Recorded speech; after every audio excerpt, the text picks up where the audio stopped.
Og som en københavner kom ind og sige, det er æderbank med en stor køkkenhave, du har.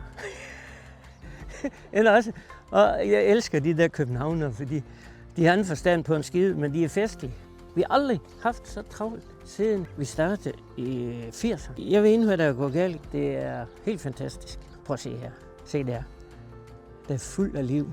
Ja. Hva? Det er helt vildt. Ja. Hva? Kan du se det, Pelle? Og vindruer.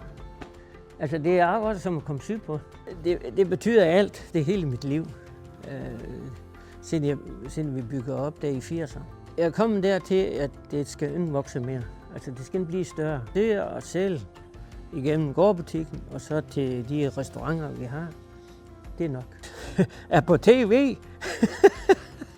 Ja, så er man lige ved at interviewe, så det duer. Der er ikke ret mange gårdbutikker tilbage.